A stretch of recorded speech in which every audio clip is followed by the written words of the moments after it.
서울 종로구 인사동 골목. 낡은 한옥을 개조한 감정소 문패에는 서연 골동품 감정소라는 글씨가 비스듬히 걸려 있었다. 문을 열고 들어서면 묵직한 나무 냄새가 코끝을 스쳤다. 오래된 서랍장과 빈티지 조명 아래로 먼지가 가늘게 날렸다. 서연은 확대경을 눈에 대고 탁자 위 물건을 들여다보고 있었다. 나전 칠기로 장식된 손목시계. 자개가 빛을 받아 은은하게 반짝였다. 손때가 많이 탔다. 주인이 얼마나 아꼈는지 한눈에 보였다. 서연의 손가락이 시계 뒷면을 조심스럽게 쓸어내렸다. 각인된 제조 연도를 확인했다. 98년. 입술을 가볍게 깨물었다. 이 시계가 만들어진 해 서연은 중학교 2학년이었다. 문이 열렸다. 딸랑 소리와 함께 찬바람이 감정소 안으로 밀려 들어왔다. 서연이 고개를 들었다. 50대 중반으로 보이는 남자가 들어섰다. 회색 코트를 입고 있었고 어깨가 넓었다. 얼굴에는 세월의 주름이 깊게 패여 있었지만 눈빛만은 온화했다. 남자의 뒤로 8살쯤 돼 보이는 남자아이가 숨어 있었다. 아이는 남자의 코트 자락을 꼭 쥐고 있었다. 안녕하세요. 남자가 먼저 인사했다. 목소리는 낮고 차분했다. 어서 오세요. 무엇을 도와드릴까요? 서연이 확대경을 내려놓으며 물었다. 이 아이 물건 좀 봐주실 수 있을까요? 할머니 유품이라는데요. 남자가 아이의 등을 가볍게 밀었다. 아이가 주머니에서 뭔가를 꺼냈다. 작은 손 안에 은색 시계가 들려 있었다. 서연의 시선이 그 시계에 고정됐다. 심장이 한 박자 건너뛰는 느낌이었다. 아이가 탁자 위에 시계를 조심스럽게 올려놓았다. 서연은 숨을 깊이 들이마셨다. 손을 뻗어 시계를 집어들었다. 차갑고 묵직한 금속의 감촉. 손가락 끝으로 전해지는 무게가 낯설지 않았다. 시계를 뒤집었다. 뒷면에 새겨진 이니셜이 눈에 들어왔다. KSH. 서연의 호흡이 가빠졌다. 눈앞이 흐려지는 것 같았다. 김서호. 동생의 이름이었다. 선생님? 남자의 목소리가 들렸지만 멀게만 느껴졌다. 서연은 애써 표정을 관리했다. 천천히 고개를 들어 남자를 바라봤다. 이 시계 어디서 구하신 건가요? 목소리가 떨리지 않도록 신경 썼다. 할머니께서 돌아가시기 전에 준서한테 물려주셨어요. 대충 닦아서 차고 다니는데 혹시 가치가 있는 물건인지 궁금해서요. 서연의 시선이 아이에게로 향했다. 준서라는 이름의 아이는 수줍게 고개를 숙이고 있었다. 보호자 서류 좀 작성해 주실 수 있을까요? 서연이 서류철을 꺼내 남자에게 건넸다. 남자가 펜을 들고 서류에 이름을 적기 시작했다. 서연은 시계를 내려놓고 자연스럽게 서류를 훑어봤다. 보호자 이름 김재민. 아이 이름 최준서 가명. 김재민. 서연의 머릿속에서 무언가가 스쳤다. 어디서 들어본 이름이었다. 하지만 확실하지 않았다.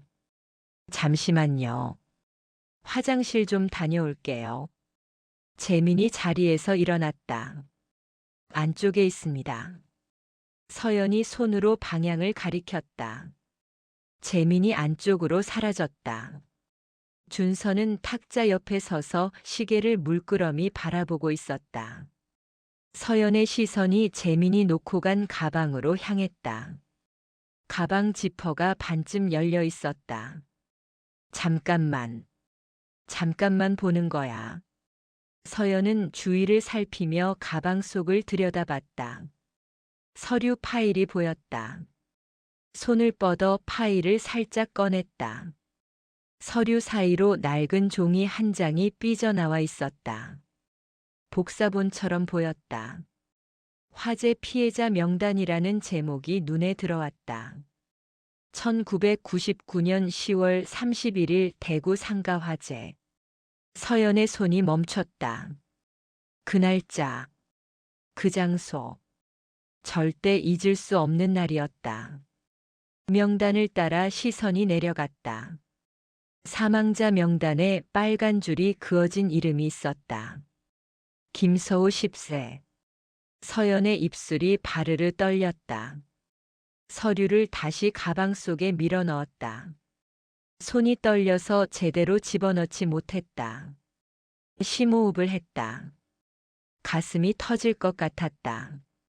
화장실 문이 열리는 소리가 들렸다. 서연은 재빨리 자리로 돌아가 앉았다. 재민이 돌아왔다. 오래 기다리셨죠? 아니요.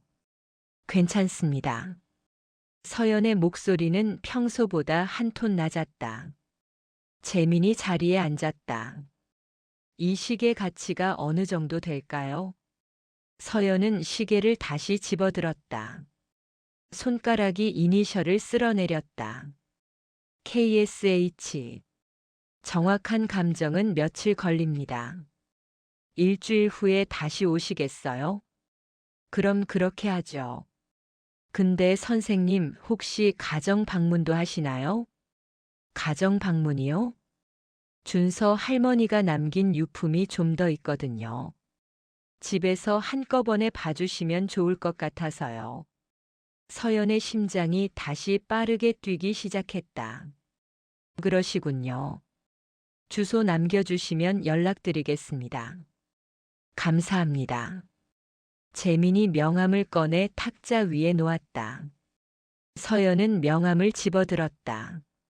김재민. 주소가 적혀 있었다. 그럼 일주일 후에 연락드릴게요. 네, 기다리겠습니다. 준서야 인사드려. 준서가 고개를 숙였다. 감사합니다. 재민과 준서가 감정소를 나갔다. 문이 닫혔다.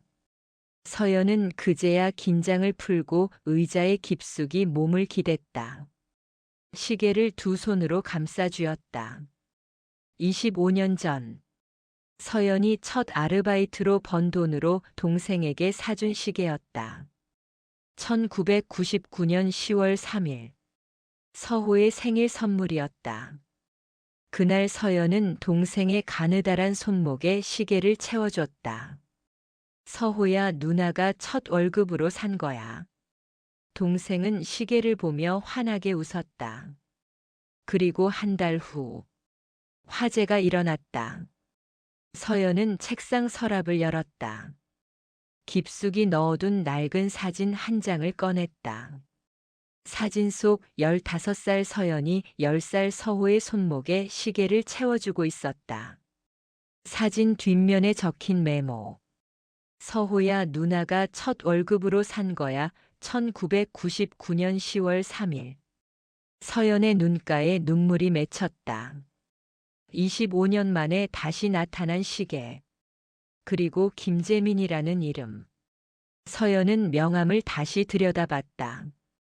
이 사람은 누구지? 왜 서호의 시계를 가지고 있는 거지? 일주일이 흘렀다. 서연은 재민이 알려준 주소를 손에 쥐고 아파트 단지 앞에 서 있었다. 오래된 아파트였다. 15층짜리 건물이 6동 늘어서 있었다.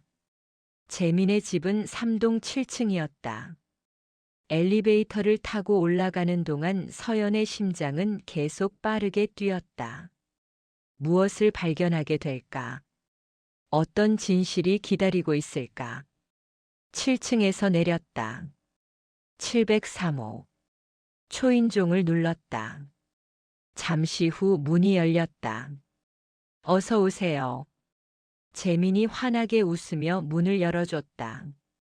실례하겠습니다. 서연이 현관에 들어섰다. 현관 옆 벽에 낡은 가죽 가방이 걸려 있었다. 서연의 발걸음이 멈췄다. 그 가방. 어디서 본 것 같았다. 아니, 본 게 아니라 기억 속에 있는 가방이었다. 서연이 어렸을 때 아버지가 들고 다니던 가방과 똑같은 디자인이었다. 갈색 가죽의 금속 버클. 90년대 스타일의 서류 가방.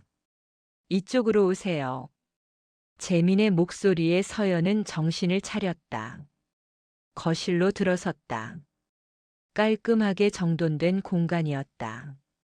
소파와 작은 식탁, 그리고 벽면을 가득 채운 책장. 차 드릴까요? 괜찮습니다. 유품부터 볼게요.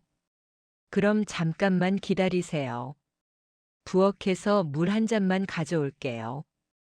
재민이 부엌으로 향했다. 서연은 거실을 둘러봤다. 책장 위에 놓인 소방관 헬멧 모형이 눈에 들어왔다. 그리고 벽에 걸린 액자들. 서연의 시선이 그중 하나에 멈췄다. 가장 큰 액자였다. 사진 속에는 세 사람이 있었다. 10살쯤 돼 보이는 남자아이가 한가운데 서 있었다. 아이의 손목에는 은색 시계가 채워져 있었다. 나전 칠기로 장식된 시계. 서연이 일주일 전 감정소에서 본 바로 그 시계였다. 아이 옆에는 10대 소녀가 서 있었다. 소녀는 환하게 웃고 있었다. 그 소녀의 얼굴. 서연의 숨이 멎었다. 그건 자신이었다. 15살 때의 자신. 사진 속 소녀는 분명 서연 자신이었다. 그렇다면 그 남자아이는 서호. 동생 서호였다. 사진 속 아이와 소녀 뒤로 40대 여자가 두 아이를 감싸 안고 있었다. 여자는 부드럽게 미소 짓고 있었다. 서연은 사진 속 배경을 자세히 들여다봤다. 뒤로 보이는 간판. 대구 상가 2층. 99년 여름이라는 낙서 같은 글씨가 사진 모서리에 희미하게 적혀 있었다. 서연의 손이 떨렸다. 이 사진은 화재가 나기 석 달 전에 찍힌 것이었다. 하지만 서연은 이 사진을 기억하지 못했다. 누가 찍었지? 저 여자는 누구지? 물 가져왔어요. 재민의 목소리에 서연은 화들짝 놀라 뒤돌아봤다. 재민이 물 2잔을 들고 서 있었다. 저 이 사진은요. 서연의 목소리가 떨렸다. 아, 그거요? 재민이 액자를 바라봤다. 할머니 유품에서 나온 거예요. 누군지는 저도 잘 모르겠어요. 근데 준서가 저 시계 찬 아이랑 자기가 닮았다고 해서 액자에 넣어뒀어요. 할머니가 누구신데요? 서연이 물었다. 제가 은퇴하기 전에 알고 지내던 분이에요. 작년에 돌아가셨죠. 그분이 왜 이런 사진을? 저도 궁금해요. 근데 사진 뒷면에 아무것도 안 적혀 있더라고요. 서연은 액자를 뚫어지게 바라봤다. 사진 속 여자. 저 사람이 할머니란 말인가? 그렇다면 25년 전 그 화재 현장에 있었던 건가? 선생님? 준서의 목소리가 들렸다. 서연이 고개를 돌렸다. 준서가 방에서 나와 거실로 걸어오고 있었다. 아이의 손목에는 나전 칠기 시계가 채워져 있었다. 준서야, 인사드려. 안녕하세요. 준서가 공손하게 인사했다. 안녕, 준서야. 서연이 억지로 미소를 지었다. 우리 준서 많이 귀엽죠? 재민이 준서의 머리를 쓰다듬었다. 말도 예쁘게 하고 손재주도 좋아요.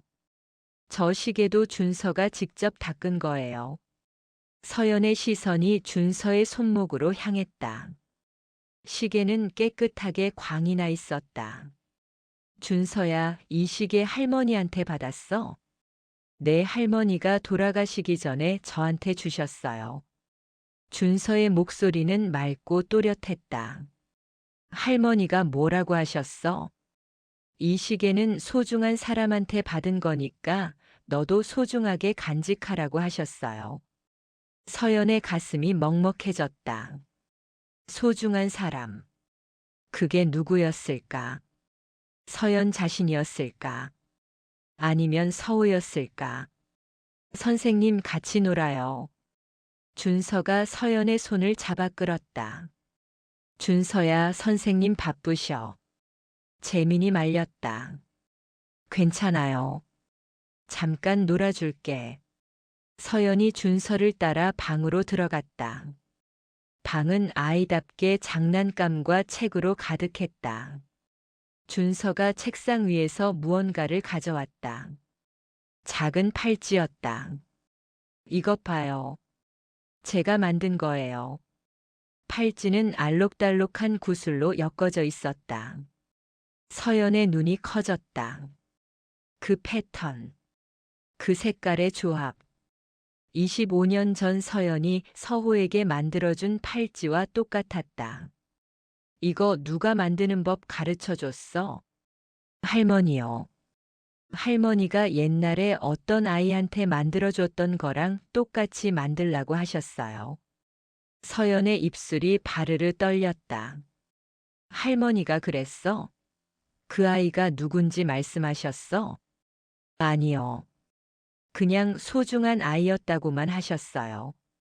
서연은 팔찌를 손에 쥐었다. 가슴 속에서 무언가가 치밀어 올랐다. 준서야, 나와. 선생님 유품 감정하셔야지. 재민이 방문을 열며 말했다.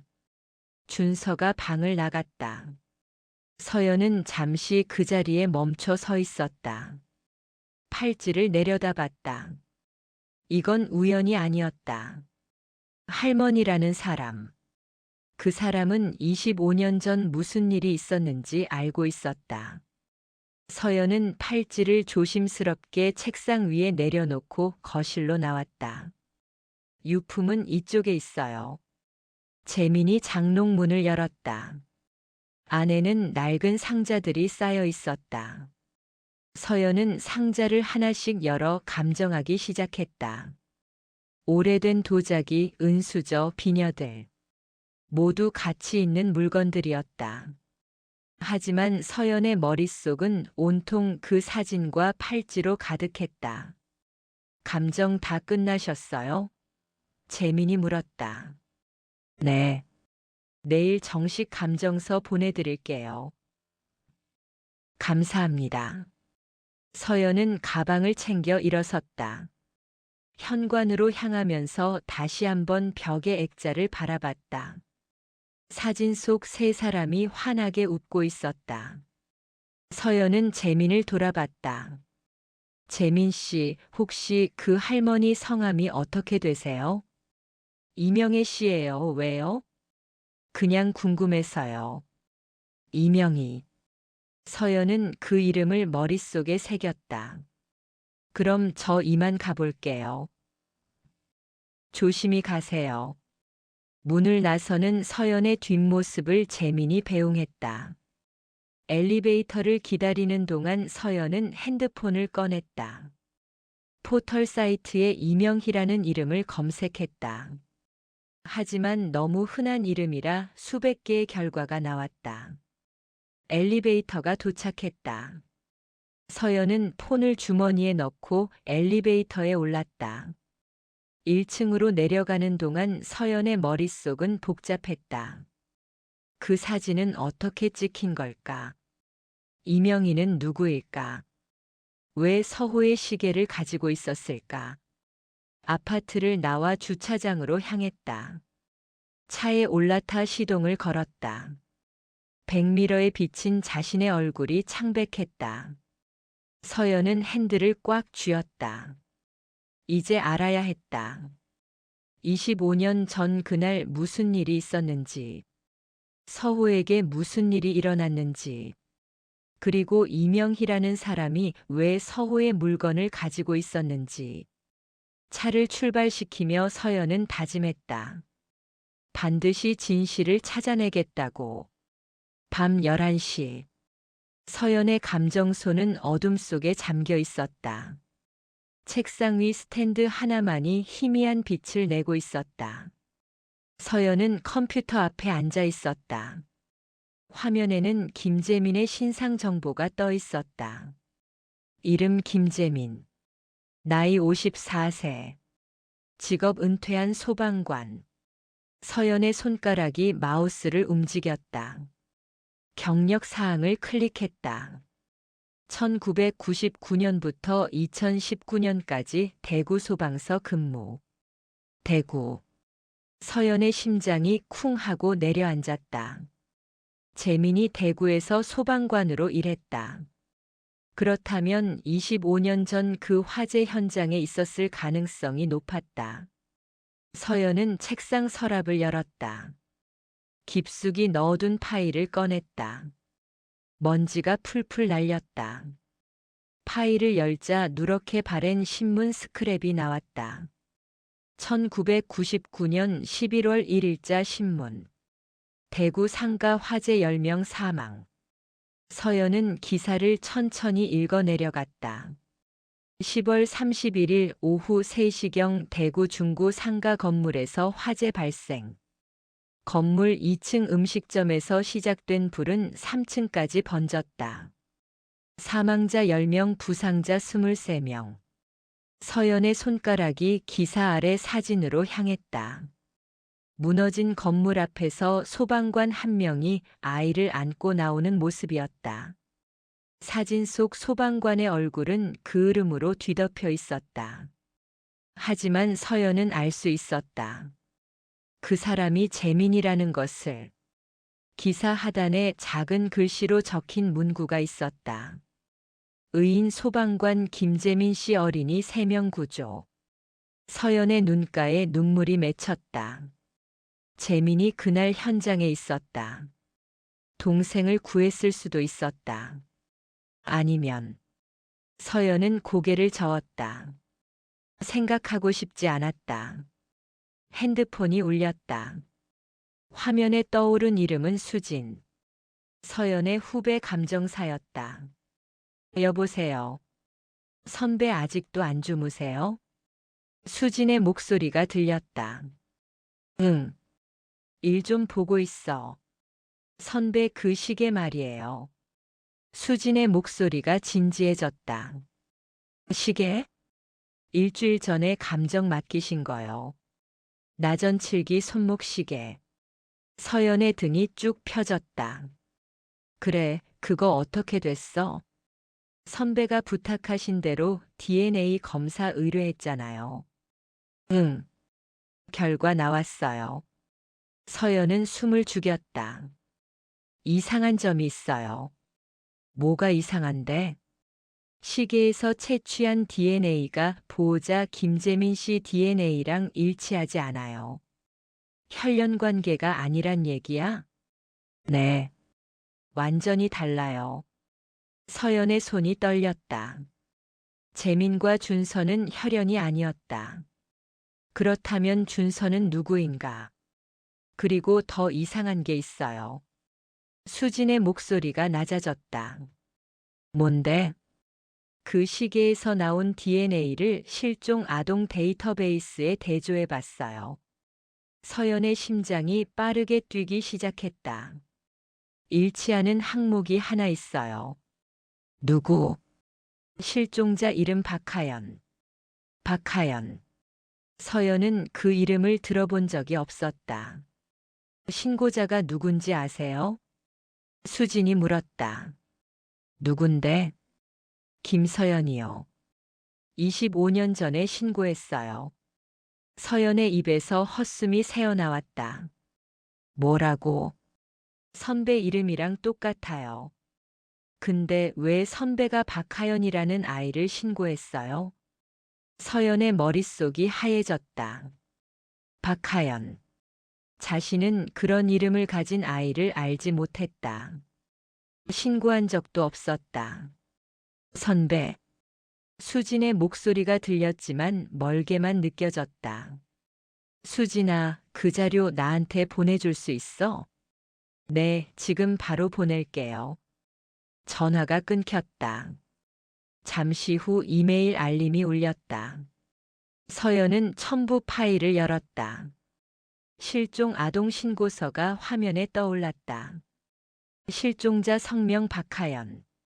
실종 당시 나이 3세. 실종일자 1999년 10월 31일. 신고자 김서연. 신고자와의 관계 보호자.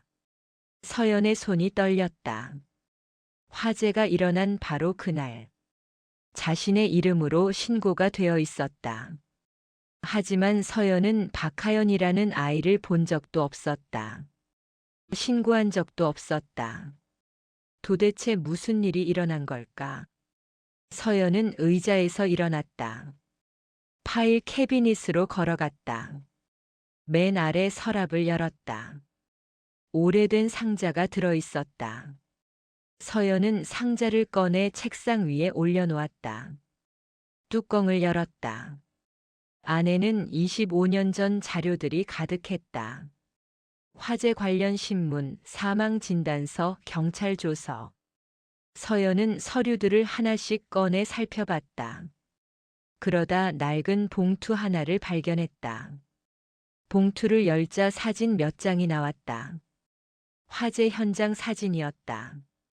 무너진 건물, 연기, 소방차들. 서연은 사진을 한 장씩 넘겼다. 그러다 손이 멈췄다.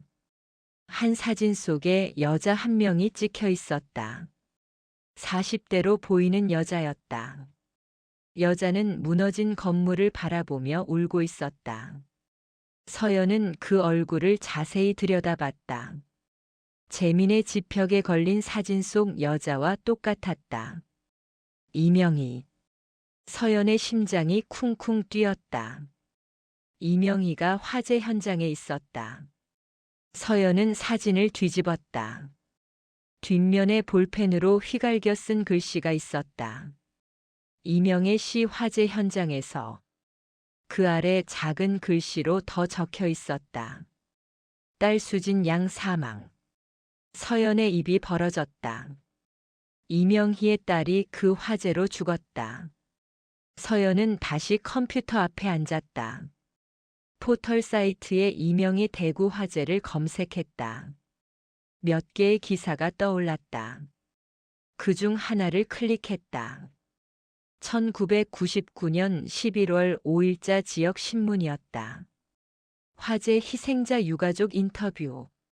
기사 속에 이명희의 사진이 있었다. 간호사 이명혜 씨는 화재 당일 딸 수진 양을 학원에 데려다주고 병원으로 출근하는 길이었다. 화재 소식을 듣고 현장으로 달려갔지만 이미 건물은 무너진 뒤였다. 이명혜 씨는 다른 아이들을 구하려다 본인도 중상을 입었다. 서연은 기사를 읽고 또 읽었다. 이명희는 자기 딸을 잃고도 다른 아이들을 구하려 했다. 그렇다면 서호도 이명희가 구하려 했던 건가? 서연은 다시 실종 아동 신고서를 들여다봤다. 박하연. 이 아이는 누구인가? 왜 자신의 이름으로 신고가 되어 있는가? 서연은 머리를 감싸쥐었다. 모든 게 뒤죽박죽이었다. 시계, 사진, 팔찌. 재민, 준서, 이명희. 그리고 박하연이라는 이름. 서연은 일어나 창문가로 걸어갔다. 밤하늘을 올려다봤다. 별 하나 보이지 않는 캄캄한 하늘이었다. 서연은 창문에 이마를 기댔다. 차가운 유리가 뜨거운 이마를 식혀줬다. 25년 전 그날. 서연은 서호의 손을 놓쳤다. 연기 속에서 동생의 이름을 부르며 울부짖었다. 소방관이 서연을 끌어냈다. 그때 서연이 본 소방관이 재민이었을까? 서연은 눈을 감았다. 기억을 더듬었다. 하지만 그날의 기억은 너무 흐릿했다. 연기와 불길, 비명 소리만 기억날 뿐이었다. 서연은 다시 책상으로 돌아왔다. 재민에게 전화를 걸어야 했다. 직접 물어봐야 했다. 그날 무슨 일이 있었는지, 서호에게 무슨 일이 일어났는지. 서연은 핸드폰을 집어들었다. 재민의 명함을 꺼내 번호를 눌렀다. 신호음이 울렸다. 한 번, 두 번, 세 번. 여보세요. 재민의 목소리가 들렸다. 재민 씨, 저 서연이에요. 아, 선생님. 이 밤에 무슨 일이세요? 죄송해요. 급하게 여쭤볼 게 있어서요. 네, 말씀하세요. 서연은 숨을 깊이 들이마셨다. 재민 씨, 1999년 10월 31일 대구 상가 화재 현장에 계셨죠? 전화 너머로 침묵이 흘렀다. 어떻게 아셨어요? 재민의 목소리가 낮아졌다. 신문 기사 봤어요. 그렇군요. 그날 누구를 구하셨어요? 다시 침묵. 선생님, 왜 그걸 물으시는 거죠? 재민의 목소리에 경계심이 묻어났다. 저도 그날 거기 있었어요. 서연의 목소리가 떨렸다. 뭐라고요? 제 동생이 그 화재로 죽었어요. 긴 침묵이 흘렀다. 선생님. 재민의 목소리가 무거워졌다. 내일 만나서 얘기해요. 전화로는 힘들 것 같아요. 어디서 만날까요? 명예시 묘소에서 만나요. 주소 문자로 보내드릴게요. 전화가 끊겼다. 서연은 핸드폰을 내려놓았다. 가슴이 터질 것 같았다. 내일이면 알 수 있을 것이다. 25년 전 그날의 진실을. 다음 날 오전 10시. 서연은 서울 외곽의 한 공원 묘지에 서 있었다. 가을 바람이 차갑게 불어왔다. 낙엽이 발밑에서 바스락거렸다. 재민이 문자로 보낸 주소를 따라 걸어갔다. 언덕을 올라가자 묘비들이 줄지어 보였다. 서연은 걸음을 멈췄다. 저 멀리 재민이 한 묘비 앞에 서 있었다. 재민의 옆에 준서도 함께 있었다. 서연은 천천히 그들에게 다가갔다. 재민이 고개를 돌렸다. 오셨군요. 재민의 얼굴은 어제보다 훨씬 지쳐 보였다. 안녕하세요. 서연이 인사했다. 준서가 수줍게 고개를 숙였다.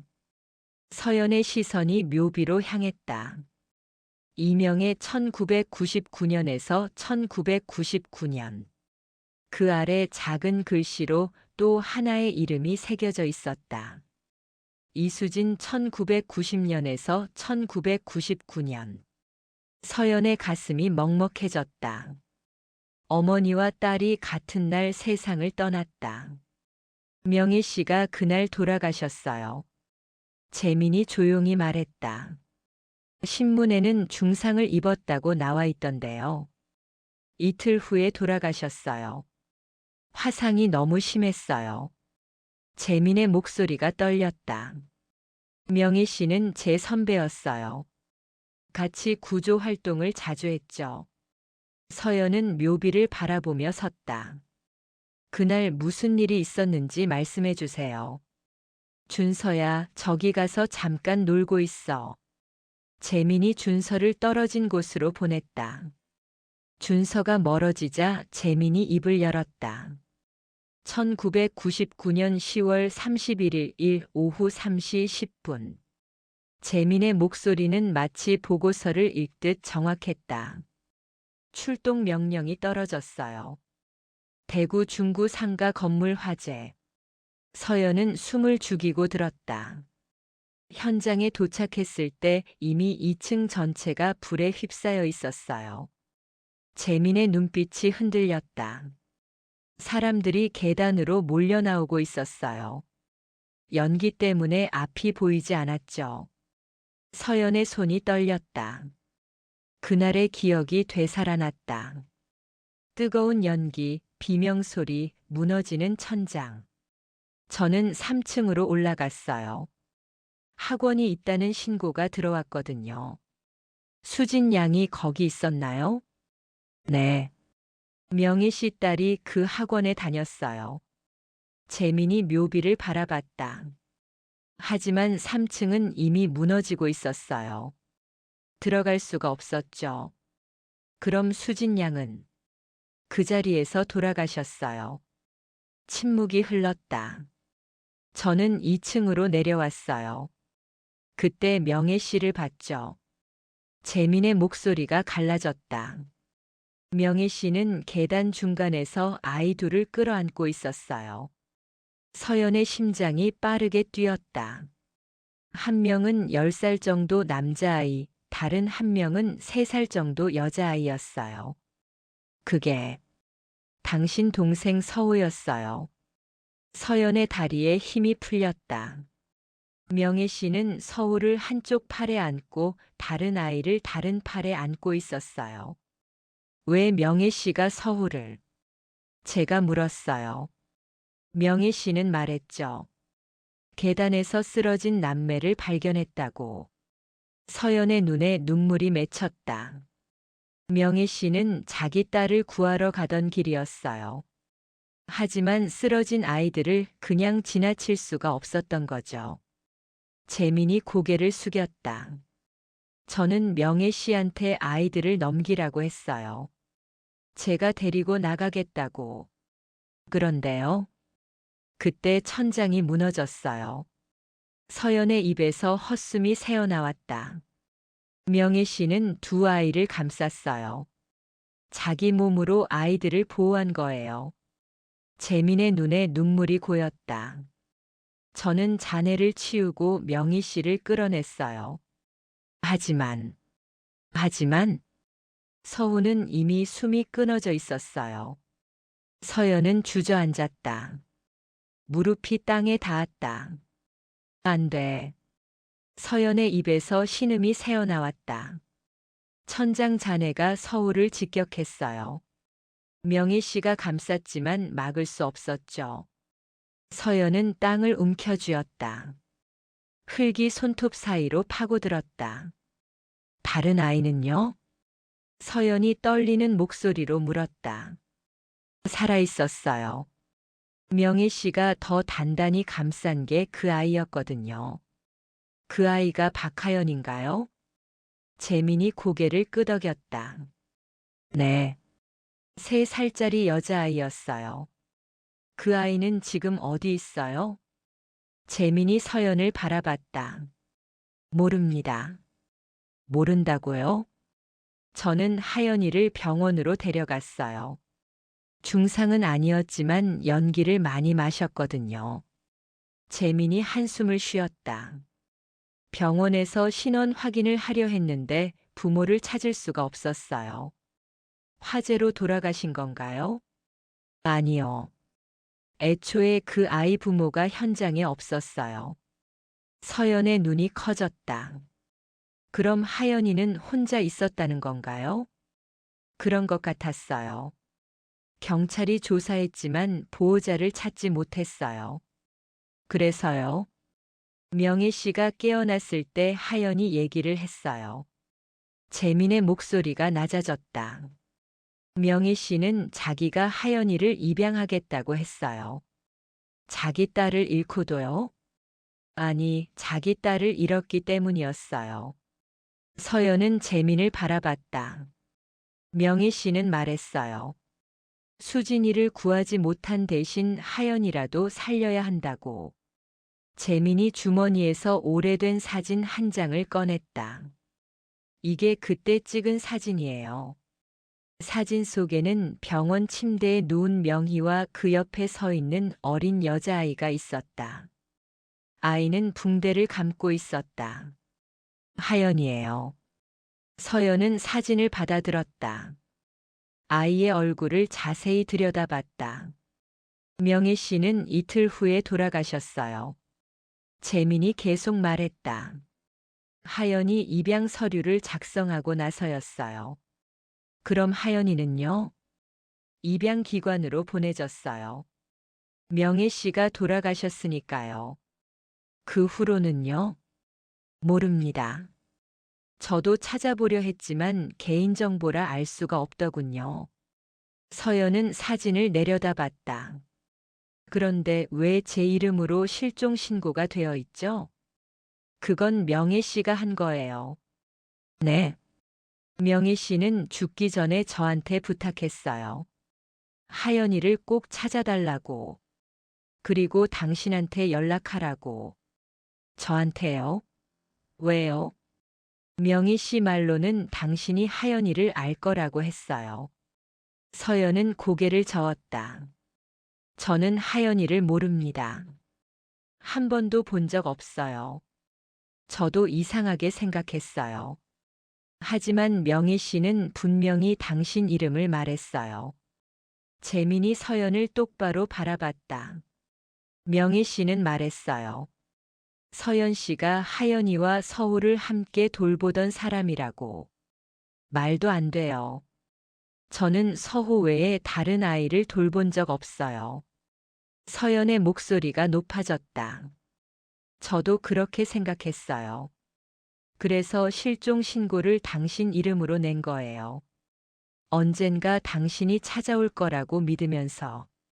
서연은 머리를 감싸 쥐었다. 모든 게 혼란스러웠다. 준서는요? 준서는 하연이인가요?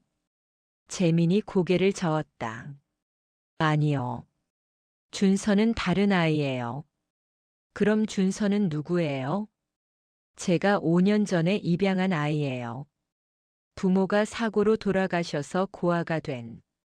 그럼 왜 준서가 서호의 시계를 차고 있어요? 서연이 따져 물었다.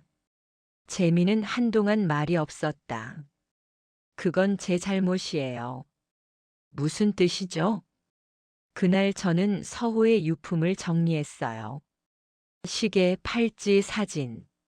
재민의 목소리가 떨렸다. 차마 버릴 수가 없었어요. 제가 구하지 못한 아이의 물건이었으니까. 그래서요. 명희 씨 유품과 함께 보관했어요. 그러다 준서를 입양하고 나서 재민이 고개를 숙였다. 준서한테 시계를 물려줬어요.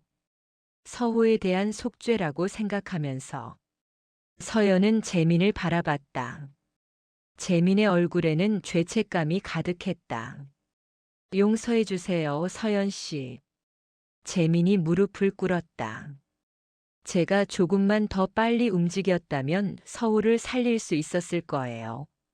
서연은 재민을 내려다봤다. 눈물이 볼을 타고 흘러내렸다. 일어나세요. 서연이 떨리는 목소리로 말했다. 재민 씨 잘못이 아니에요. 재민 씨도 최선을 다하셨잖아요. 재민이 고개를 들었다. 두 사람의 눈이 마주쳤다. 명혜 씨도 최선을 다하셨어요. 자기 딸을 구하지 못했는데도 다른 아이들을 구하려 하셨잖아요. 서연이 무릎을 꿇고 재민과 눈높이를 맞췄다. 이제 우리가 할 일은 하연이를 찾는 거예요. 하연이를요? 네. 명혜 씨가 목숨 걸고 구한 아이잖아요. 그 아이가 어떻게 살고 있는지 알아야 해요. 재민이 고개를 끄덕였다. 함께 찾아요. 서연이 손을 내밀었다. 재민이 서연의 손을 잡았다. 두 사람은 일어나 명희의 묘비 앞에 섰다. 서연은 묘비에 손을 댔다. 명희 씨 감사합니다. 서호를 구하려 해주셔서. 서연의 목소리가 떨렸다. 약속할게요. 하연이를 꼭 찾을게요. 바람이 불어왔다. 낙엽이 묘비 위로 떨어졌다. 준서가 멀리서 달려왔다. 아빠, 이모. 준서가 두 사람 사이에 섰다. 할머니한테 인사드려. 재민이 말했다. 준서가 묘비 앞에 꿇어 앉았다. 할머니, 안녕하세요. 준서예요. 준서의 맑은 목소리가 묘지에 울려 퍼졌다. 서연은 준서를 바라봤다. 준서의 손목에 찬 시계가 햇빛을 받아 반짝였다. 서호의 시계. 이제 그 시계는 준서의 것이 되었다. 서연은 그것도 나쁘지 않다고 생각했다. 적어도 시계는 사랑받는 아이의 손목에서 시간을 재고 있으니까. 세 사람은 한동안 묘비 앞에 서 있었다. 바람이 계속 불어왔다. 그 바람 속에서 서연은 명희의 목소리를 듣는 것 같았다. 하연이를 부탁해요. 서연은 고개를 끄덕였다. 꼭 찾겠다고 마음속으로 다짐했다. 사흘 후. 서연의 감정소는 전쟁터처럼 변해 있었다. 책상 위, 바닥, 벽. 온통 서류와 사진, 메모지로 뒤덮여 있었다. 서연은 책상 앞에 앉아 노트북을 두드리고 있었다. 눈 아래 다크서클이 짙게 내려앉아 있었다. 지난 사흘 동안 제대로 자지 못했다. 화면에는 입양기관 홈페이지가 떠 있었다. 서연은 수십 개의 기관에 문의 메일을 보냈다. 1999년에 입양된 박하연이라는 아이를 찾는다고. 하지만 돌아온 답은 모두 같았다. 개인정보라 알려줄 수 없다는 것. 서연은 노트북을 덮고 벽을 바라봤다. 벽에는 커다란 코르크보드가 걸려 있었다. 보드 중앙에 박하연이라는 이름이 크게 적혀 있었다. 그 주위로 실이 거미줄처럼 뻗어 있었다. 1999년 10월 31일 화재. 이명의 간호사. 이수진 사망. 김서우 사망. 박하연 생존. 입양기관. 서연은 의자에서 일어나 보드 앞으로 갔다. 손가락으로 실을 따라갔다. 박하연에서 뻗은 실은 물음표로 끝나 있었다. 대체 넌 누구니? 서연이 중얼거렸다. 왜 내가 널 알아야 하는 거지? 핸드폰이 울렸다. 화면에 뜬 이름은 재민이었다. 여보세요. 서연 씨, 저 재민이에요. 네, 말씀하세요. 혹시 지금 시간 되세요? 드릴 게 있어서요. 뭔데요? 명희 씨 유품 중에 일기장이 있어요. 한번 보시는 게 좋을 것 같아서요. 서연의 심장이 빠르게 뛰었다. 지금 갈게요. 제가 가까운 카페로 갈게요. 위치 보내드릴게요. 전화가 끊겼다. 서연은 재킷을 걸치고 감정소를 나섰다. 30분 후. 서연은 인사동 골목의 작은 카페에 앉아 있었다. 재민이 맞은편에 앉아 있었다. 테이블 위에는 낡은 가죽 노트가 놓여 있었다. 이게 명혜 씨 일기장이에요. 재민이 노트를 서연 쪽으로 밀었다. 서연은 조심스럽게 노트를 집어들었다. 표지가 낡아 가죽이 갈라져 있었다.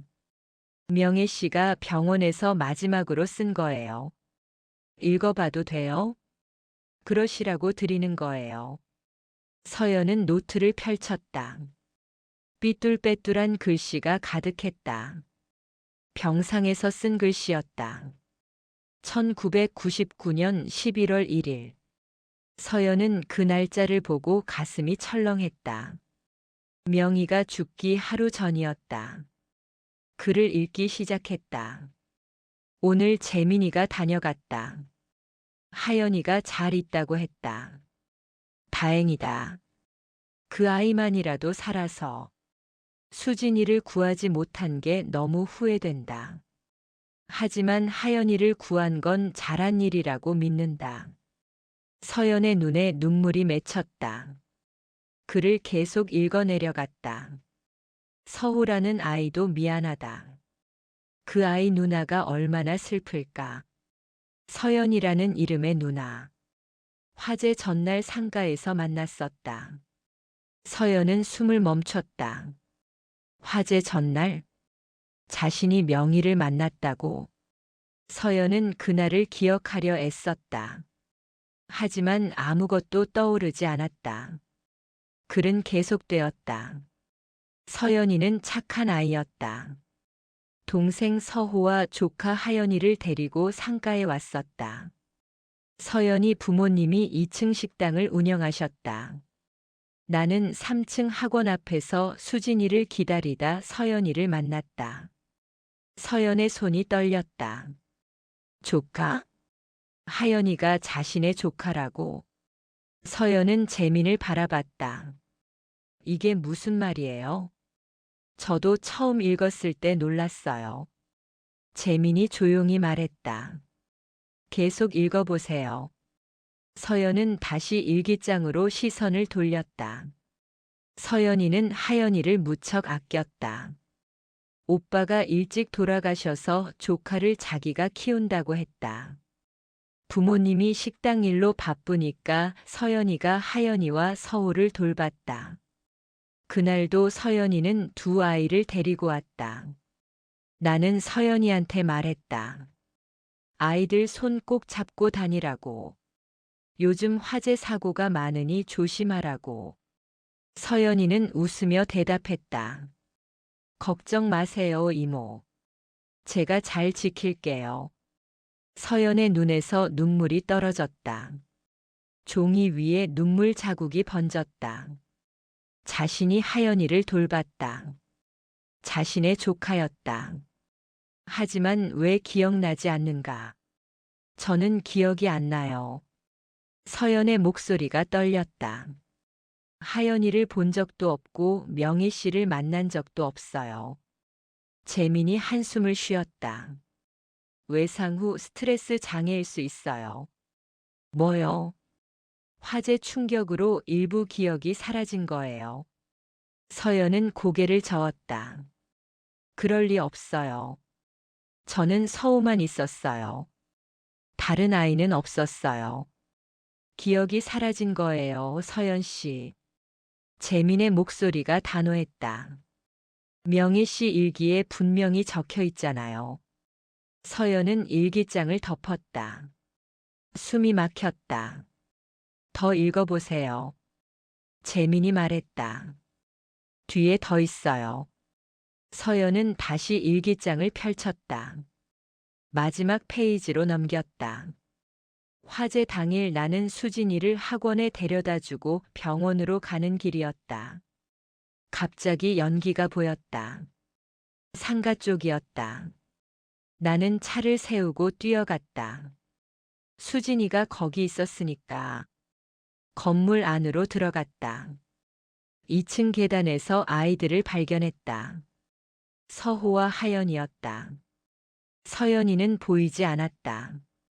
두 아이는 쓰러져 있었다. 나는 두 아이를 안았다.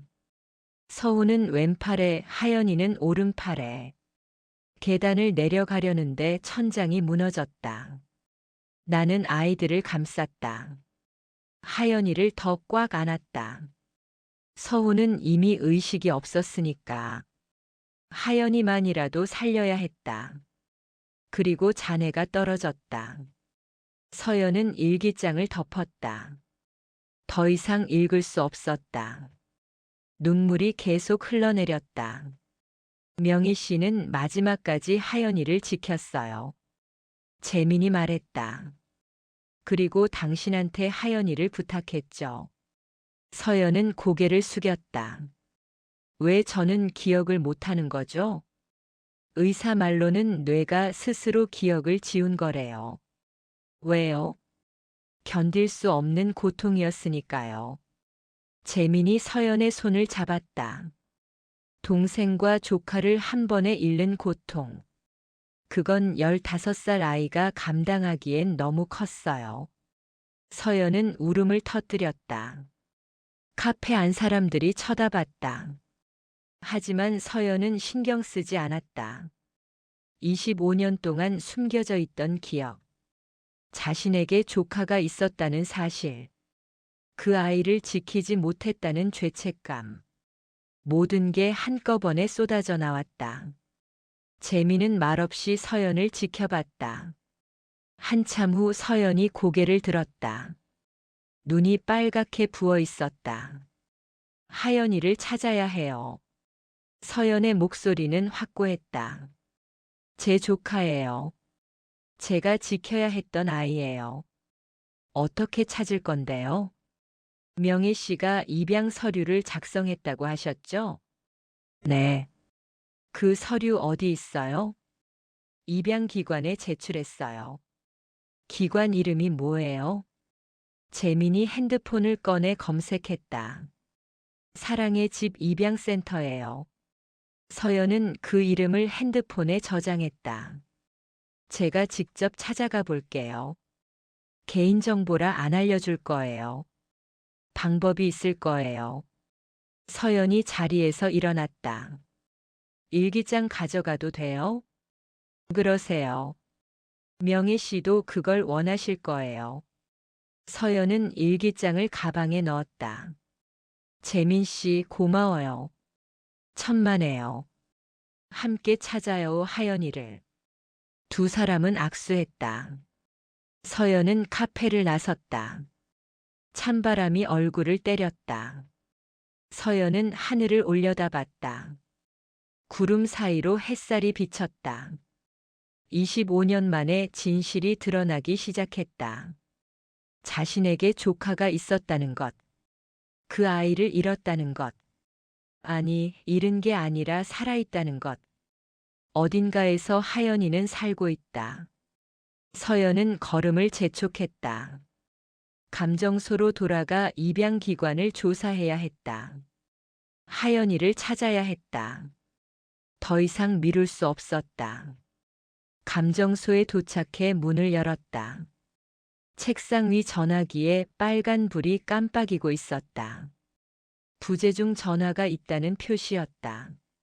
서연은 전화기를 들어 음성 메시지를 확인했다.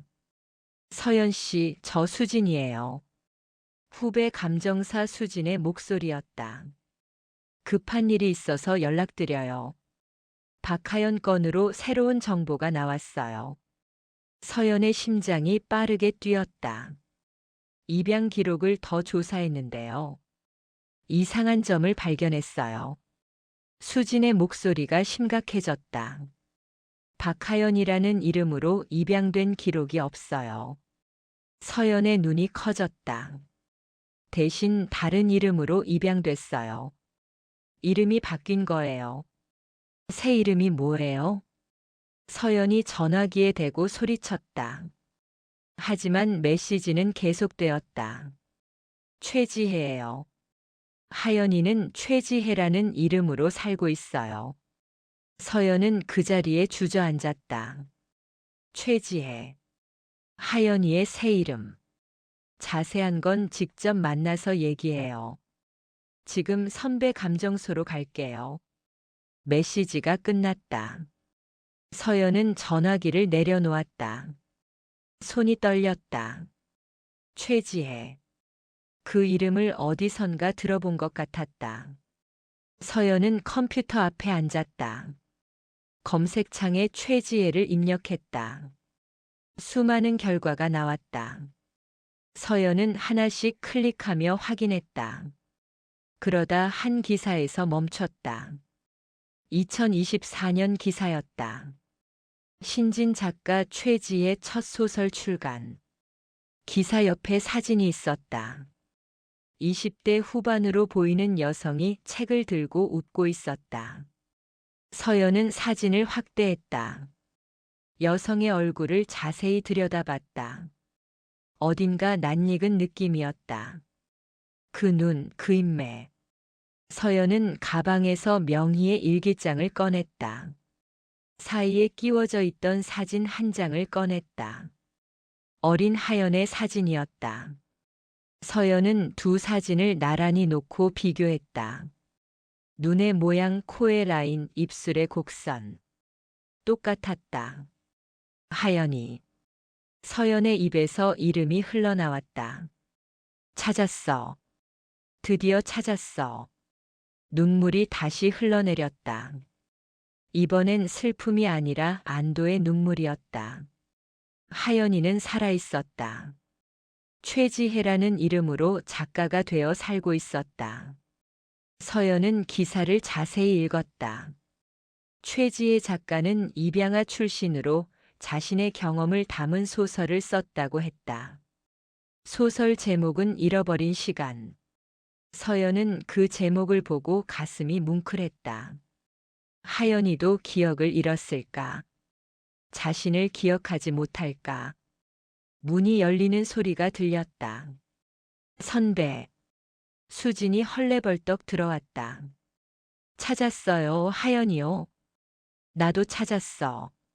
서연이 화면을 가리켰다. 최지혜. 소설가예요. 수진이 화면을 들여다봤다. 맞아요, 이 사람이에요. 어떻게 알았어? 입양기관 담당자한테 사정했어요. 25년 전 일이니 알려줘도 되지 않냐고. 그래서요? 담당자가 최지혜 작가 이름을 알려줬어요. 최지혜 작가가 입양 아동 돕기 캠페인도 하고 있대요. 서연은 고개를 끄덕였다. 만나야겠어. 연락처 알아냈어요. 수진이 메모지를 건넸다. 거기에는 전화번호와 주소가 적혀 있었다. 서연은 메모지를 꼭 쥐었다. 고마워, 수진아. 선배, 조심히 접근하세요.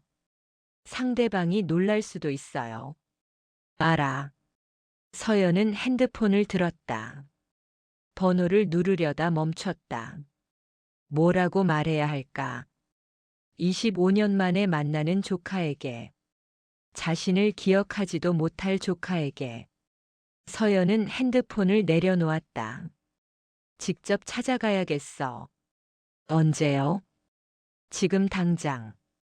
서연은 재킷을 걸치고 가방을 챙겼다. 선배, 저도 같이 갈까요? 아니, 혼자 갈게. 이건 내가 해야 할 일이야. 서연은 감정소를 나섰다. 주소를 보니 서울 마포구였다. 그리 멀지 않았다. 서연은 택시를 잡아 탔다. 마포구로 가주세요. 택시가 출발했다. 창밖 풍경이 빠르게 지나갔다. 서연의 심장은 계속 빠르게 뛰었다. 곧 만나게 된다. 하연이를, 자신의 조카를. 25년 만에. 마포구 주택가. 택시가 좁은 골목 앞에 멈춰 섰다. 서연은 요금을 내고 내렸다. 골목 입구에는 오래된 빌라 몇 채가 서 있었다. 메모지를 다시 확인했다. 3층 201호. 서연은 천천히 계단을 올라갔다. 한 계단 한 계단 오를 때마다 심장이 더 빠르게 뛰었다. 3층에 도착했다. 201호 문패가 보였다. 서연은 문 앞에 섰다. 손을 들어 초인종을 누르려다 멈췄다. 뭐라고 말하지? 안녕하세요. 저는 당신 이모예요. 25년 전에 당신을 돌봤던 사람이에요. 말이 안 됐다. 서연은 숨을 깊이 들이마셨다. 그리고 초인종을 눌렀다. 딩동. 안에서 발소리가 들렸다. 문이 열렸다. 20대 후반으로 보이는 여성이 서 있었다. 긴 생머리에 안경을 쓰고 있었다. 편안한 집옷 차림이었다. 네, 누구세요? 여성이 물었다. 목소리는 부드러웠다. 서연은 여성의 얼굴을 뚫어지게 바라봤다. 사진에서 본 것보다 실물이 더 또렷했다.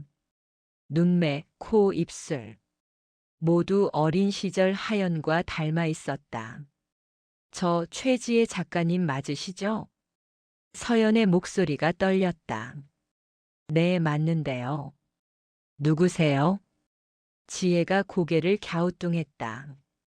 저는 서연이라고 합니다. 골동품 감정사예요. 서연이 명함을 꺼내 건넸다.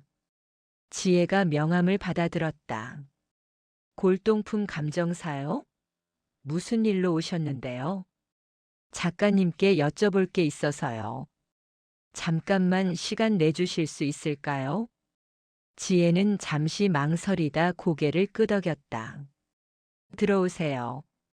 서연은 집 안으로 들어섰다. 작은 원룸이었다. 한쪽 벽면은 책장으로 가득했다. 책상 위에는 노트북과 원고지가 어지럽게 놓여 있었다. 작업 중이어서 지저분해요. 앉으세요. 지혜가 소파를 가리켰다. 서연은 소파에 앉았다. 지혜가 맞은편에 앉았다. 차 드릴까요? 아니요, 괜찮아요. 서연은 가방에서 명희의 일기장을 꺼냈다. 이걸 보여드리고 싶어서요. 일기장을 테이블 위에 놓았다. 지혜의 시선이 일기장으로 향했다. 이게 뭔데요? 1999년에 쓴 일기예요. 서연이 조심스럽게 말했다. 작가님과 관련된 내용이 있어요. 지혜의 눈이 커졌다. 1999년이요? 네. 혹시 그 해에 무슨 일이 있었는지 기억하세요? 지혜는 잠시 생각하더니 고개를 저었다. 잘 모르겠어요. 그때 저는 3살이었으니까요. 대구 상가 화재 사건 들어보셨어요? 지혜의 얼굴이 굳어졌다. 들어봤어요. 제가 그 사건에서 구조됐다고 들었어요. 누구한테 들으셨어요? 양부모님한테요. 돌아가시기 전에 말씀해 주셨어요. 지혜의 목소리가 낮아졌다. 저는 그 화재에서 살아남은 유일한 아이라고. 서연의 가슴이 뭉클해졌다. 작가님 본명이 박하연이죠? 지혜가 놀란 얼굴로 서연을 바라봤다. 어떻게 아세요? 이 일기를 쓴 사람이 작가님을 구했어요. 서연이 일기장을 지혜 쪽으로 밀었다. 지혜는 조심스럽게 일기장을 집어들었다. 펼쳐서 읽기 시작했다. 페이지를 넘기면서 지혜의 표정이 점점 굳어졌다. 눈에 눈물이 맺혔다. 이명희. 지혜가 중얼거렸다. 이 사람이 절 구한 거예요? 네. 명희 씨는 간호사였어요. 자기 딸을 잃고도 작가님을 구했죠. 지혜는 일기장을 꽉 쥐었다. 저는 몰랐어요. 누가 절 구했는지. 명희 씨는 작가님을 입양 보내고 이틀 후에 돌아가셨어요. 서연의 목소리가 떨렸다. 마지막까지 작가님 걱정을 하시면서요. 지혜는 고개를 숙였다. 눈물이 일기장 위로 떨어졌다. 감사해요, 명희 씨. 지혜의 목소리는 간신히 들릴 정도로 작았다. 절 살려주셔서. 서연도 눈물을 참지 못했다. 두 사람은 한동안 말없이 울었다. 시간이 얼마나 흘렀을까?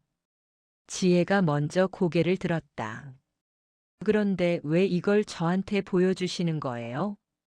일기 속에 제 이름이 나와요. 서연이 일기장의 특정 페이지를 펼쳤다. 지혜가 그 부분을 읽었다. 서연이라는 이름이 여러 번 나왔다. 이 서연이가 선생님이세요? 네. 그럼 선생님이 저를 알고 계셨던 거예요?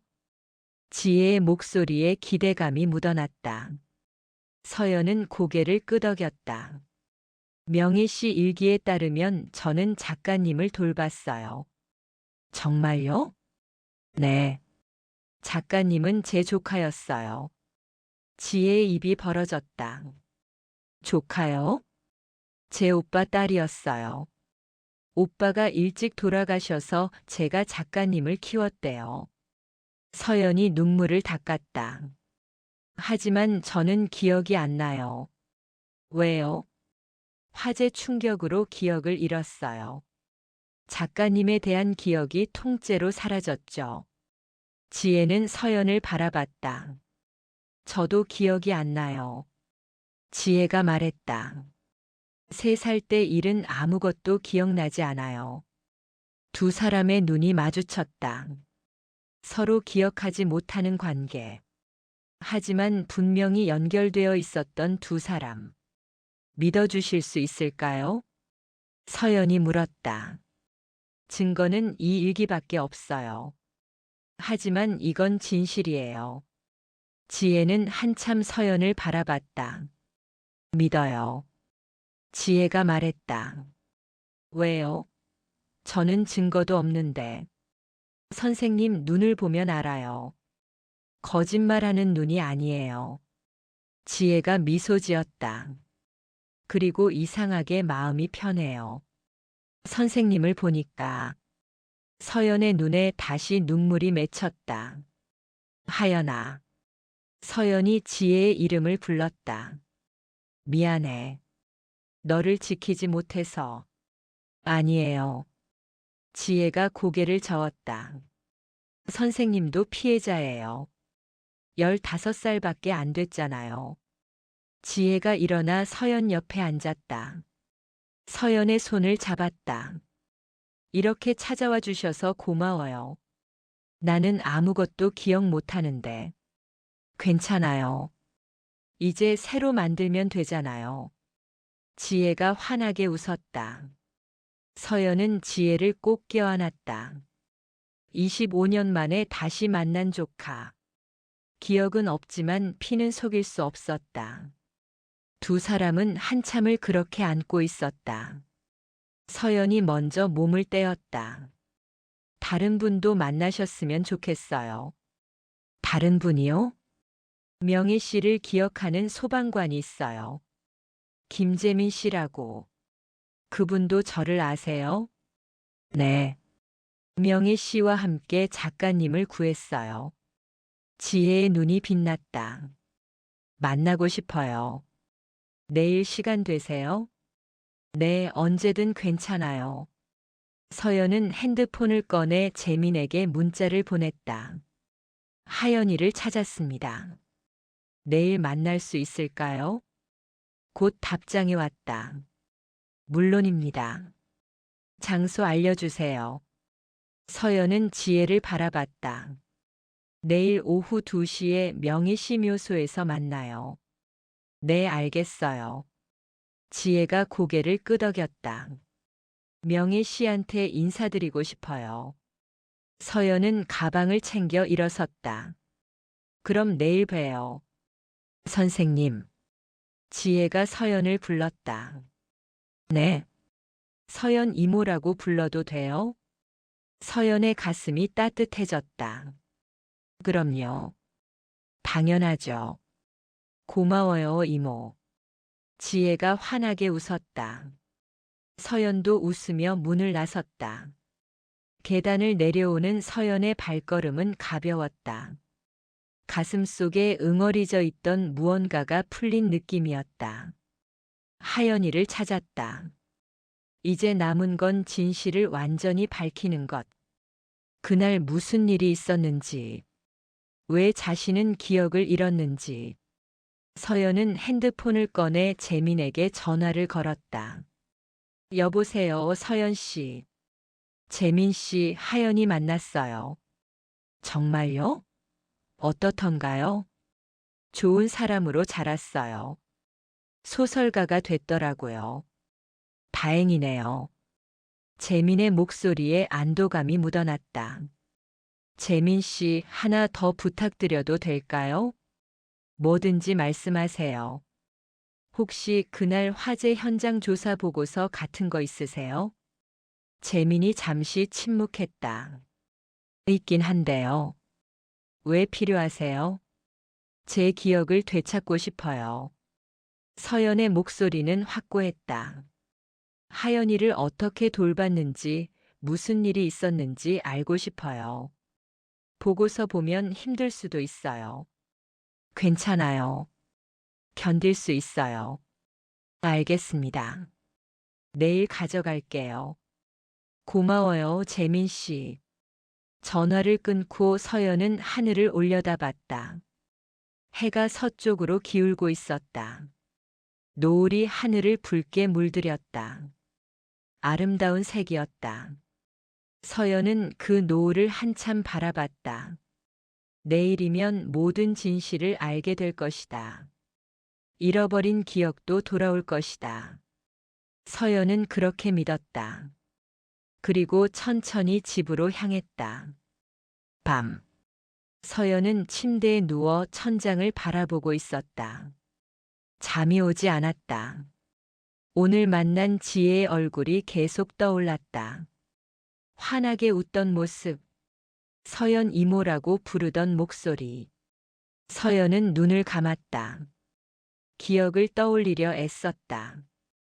어린 하연의 모습을, 자신이 하연을 안고 있던 모습을. 하지만 아무것도 떠오르지 않았다. 그저 검은 어둠만 있을 뿐이었다. 서연은 눈을 떴다. 옆 탁자 위에 놓인 사진을 집어들었다. 어린 서연과 서우가 찍힌 사진. 그 사진 속에 하연도 있었을까? 서연은 사진을 뒤집어 봤다. 하지만 뒷면에는 아무것도 적혀 있지 않았다. 서연은 사진을 다시 탁자 위에 내려놓았다. 내일이면 알게 될 것이다. 모든 진실을. 서연은 다시 눈을 감았다. 이번에는 잠이 왔다. 꿈속에서 서연은 어린아이였다. 손에는 작은 아이의 손을 잡고 있었다. 아이가 고개를 들어 서연을 바라봤다. 환하게 웃는 얼굴. 이모. 아이가 불렀다. 그 순간 서연은 깨어났다. 심장이 빠르게 뛰고 있었다. 꿈이었다. 하지만 너무나 생생했다. 서연은 가슴에 손을 얹었다. 하연아. 서연이 중얼거렸다. 내일 만나자. 창밖으로 달빛이 들어왔다. 서연은 그 빛을 바라보며 다시 잠들었다. 이번에는 악몽 없이 편안하게. 다음 날 오후 2시. 서연은 명희의 묘소 앞에 서 있었다. 재민이 먼저 와 있었다. 준서도 함께였다. 안녕하세요. 서연이 인사했다. 오셨군요. 재민이 손에 든 서류 봉투를 가리켰다. 가져왔어요. 화재 조사 보고서. 고마워요. 서연이 봉투를 받으려는데 뒤에서 목소리가 들렸다. 저기요. 서연이 돌아봤다. 지혜가 언덕을 올라오고 있었다. 긴 코트를 입고 머플러를 두른 모습이었다. 하연이. 서연이 반갑게 손을 흔들었다. 지혜가 빠르게 걸어왔다. 늦어서 죄송해요. 아니에요. 방금 도착했어요. 서연이 재민을 가리켰다. 김재민 씨예요. 명혜 씨와 함께 작가님을 구하신 분이에요. 지혜가 재민을 향해 깊게 고개를 숙였다. 감사합니다. 제 생명의 은인이세요. 재민이 당황한 듯 손을 저었다. 아니에요. 제가 한 건 별로 없어요. 명혜 씨가 다 하신 거죠. 지혜는 묘비 앞으로 다가갔다. 무릎을 꿇고 앉았다. 명혜 씨. 지혜의 목소리가 떨렸다. 뒤늦게 인사드려요. 저를 살려주셔서 감사합니다. 지혜는 가방에서 하얀 국화 한 다발을 꺼냈다. 묘비 앞에 조심스럽게 놓았다. 명희 씨 덕분에 저는 좋은 부모님을 만났어요. 행복하게 살았어요. 지혜의 눈에 눈물이 고였다. 소설도 쓰게 됐어요. 제 이야기를 세상에 전하는 작가가 됐어요. 재민과 서연도 묘비 앞에 섰다. 준서가 재민의 손을 잡고 함께 섰다. 네 사람은 한동안 말없이 묘비를 바라봤다. 바람이 불어왔다. 국화 꽃잎이 흔들렸다. 앉으세요. 재민이 근처 벤치를 가리켰다. 네 사람은 벤치에 앉았다. 준서는 조금 떨어진 곳에서 놀고 있었다. 재민이 서류 봉투를 열었다. 안에서 두꺼운 파일을 꺼냈다. 이게 화재 조사 보고서예요. 재민이 파일을 펼쳤다. 제가 정리한 거예요. 공식 보고서는 소방서에 있고요. 서연과 지혜가 파일을 들여다봤다. 첫 페이지에는 화재 현장 사진이 있었다. 무너진 건물, 검게 탄 잔해들. 보기만 해도 끔찍했다. 화재는 오후 3시에 시작됐어요. 재민이 설명하기 시작했다. 2층 식당에서 기름에 불이 붙었어요. 서연의 손이 떨렸다. 우리 부모님 식당이었어요. 네. 아버님이 튀김을 하시다가 실수로. 재민의 목소리가 낮아졌다. 불은 순식간에 번졌어요. 목조 건물이라 더 빨랐죠. 페이지를 넘겼다. 다음 장에는 인명피해 명단이 있었다. 사망자 10명의 이름이 적혀 있었다. 서연의 시선이 두 이름에 멈췄다. 김영수 45세, 박미란 43세. 서연의 부모님이었다. 부모님은 식당에서 돌아가셨어요. 재민이 조용히 말했다. 불을 끄려다가 연기에 질식하셨죠. 서연은 눈을 감았다. 가슴이 아팠다. 서훈은요? 서연이 떨리는 목소리로 물었다. 재민이 다음 페이지를 넘겼다. 구조 활동 기록이 적혀 있었다. 서호와 하연이는 2층 계단에서 발견됐어요. 재민의 손가락이 한 문장을 가리켰다. 오후 3시 25분 2층 계단에서 아동 2명 발견. 남아 10세 여아 3세. 2명의 간호사가 두 아동 보호 중. 천장 붕괴로 2명의 중상 남아 사망 여아 생존. 명혜 씨는 두 아이를 감쌌어요. 재민이 계속 설명했다. 오른팔로 하연이를 더 단단히 안았어요. 서우는 왼팔에 안았고요. 왜요? 지혜가 물었다. 왜 저를 더 단단히 안으셨어요? 재민이 지혜를 바라봤다. 명희 씨는 선택해야 했어요. 선택이요? 두 아이를 다 구할 수 없었어요. 천장이 무너지는 순간 명희 씨는 알았을 거예요. 재민의 목소리가 갈라졌다. 그래서 더 어린 아이를 택한 거죠.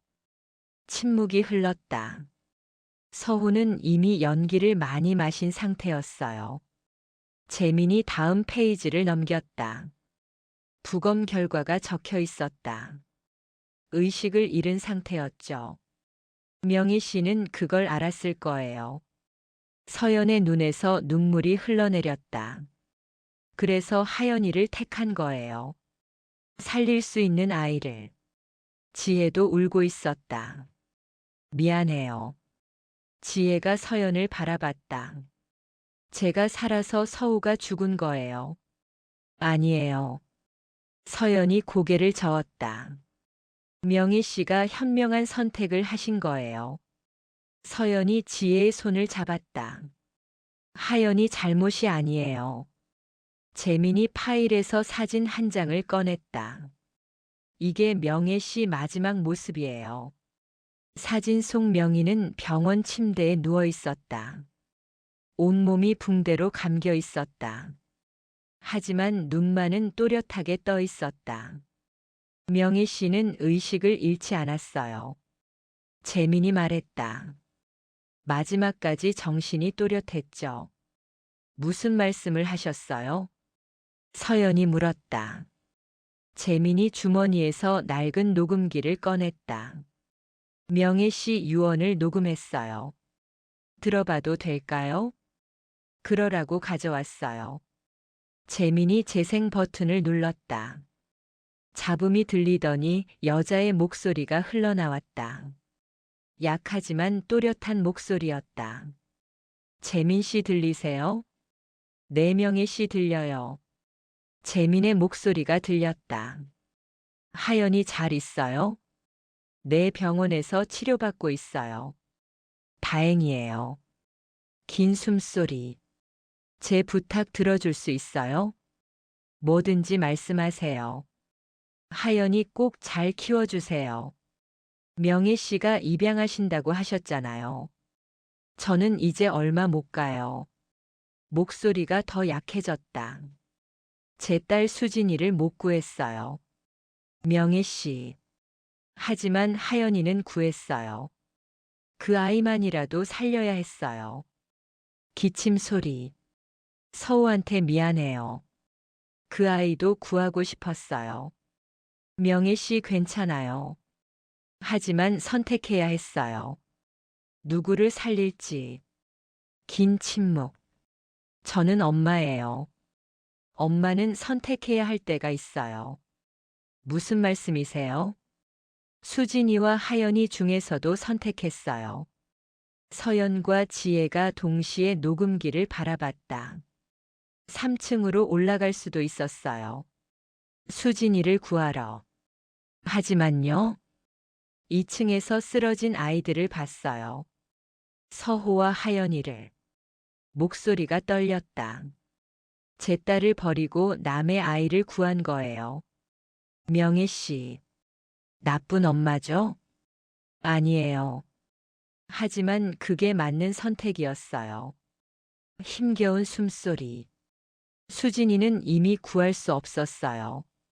3층은 무너지고 있었으니까. 명희 씨. 하지만 서호와 하연이는 구할 수 있었어요. 제 눈앞에 있었으니까. 기침 소리가 이어졌다. 그래서 선택했어요. 살릴 수 있는 아이들을. 훌륭한 선택이셨어요. 정말 그럴까요? 네. 명희 씨는 영웅이에요. 아니에요. 저는 그냥 엄마예요. 목소리가 점점 작아졌다. 엄마는 선택해요. 누가 살아야 할지.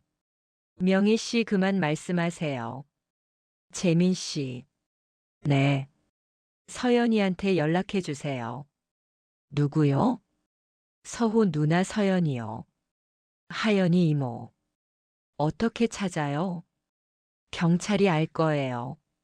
서연이도 병원에 있을 거예요. 알겠습니다. 서연이한테 말해주세요. 뭐라고요? 하연이를 잘 부탁한다고. 그리고 미안하다고. 무엇이 미안한데요? 서울을 못 구해서요. 긴 침묵. 하지만 하연이는 구했다고. 그러니 용서해달라고. 전하겠습니다. 고마워요, 재민 씨. 숨소리가 점점 약해졌다. 명희 씨? 수진아 엄마 간다. 그게 마지막 말이었다. 녹음이 끝났다. 네 사람은 말없이 앉아 있었다. 서연은 얼굴을 두 손으로 감쌌다. 어깨가 떨렸다. 지혜도 울고 있었다. 재민이 녹음기를 끄고 주머니에 넣었다. 명희 씨는 이틀 후에 돌아가셨어요. 재민의 목소리도 떨리고 있었다.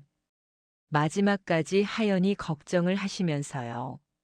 서연이 고개를 들었다. 눈이 빨갛게 부어 있었다. 재민 씨. 네.